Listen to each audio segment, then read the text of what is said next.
তো তোমাদেরকে জিজ্ঞেস করা থাকলে বলো, এর মধ্যে তোমার কোনটা সবথেকে ফেভারিট? সবচেয়ে ফেভারিট যেটা আমি হাতে তুলে নিয়েছি, আই লাভ ডিম সামস মোমোস, তাই জন্য। আর অবভিয়াসলি এগুলো কি, এটা ফ্রাইড রাইস, এটা ফ্রাইড রাইস, এটা নুডলস, চিলি গার্লিক নুডলস, এটা কুং পাও চিকেন আমাদের সিগনেচার, যেটা নাটস টাটস দিয়ে, আর এটা সুইট এন্ড সার চিকেন।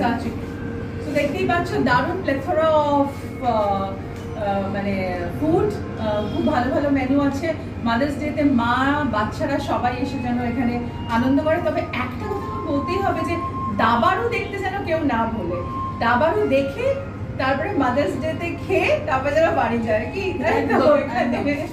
আর ভেজিটেরিয়ানও প্রচুর মেনুস আমি দেখতে পাচ্ছি, এবং দারুণ দারুণ এখানে সবকিছু আছে। তো আমার মনে হয় যে আমাদের এই দাবারু ছবির সাথে এই বিউটিফুল অ্যাসোসিয়েশন উইথ চাউমিন আমার ভীষণ ভালো লাগলো, যে মাদার্স ডেতে 10 তারিখে আসছে আমাদের ছবি, আর 12 তারিখে মাদার্স ডে। তো দারুণ একটা মেলবন্ধন। আর 12 তারিখে অ্যাকচুয়ালি আমার মেয়েরও বার্থডে, তো সব মিলিয়ে খুব আনন্দ হচ্ছে যে এটা একটা খুব সুন্দর অ্যাসোসিয়েশন হলো। অ্যান্ড আই হোপ এই ছবিটা মানুষের মনে গেঁথে থাকবে, এবং স্পোর্টস নিয়ে প্রথমবার এরকম একটা বায়োপিকের ছবি, আর তার সাথে সাথে এইরকম মায়ের হাতের মানে মেনু, সো অবভিয়াসলি সব মিলিয়ে একটা দারুণ কিছু হবে।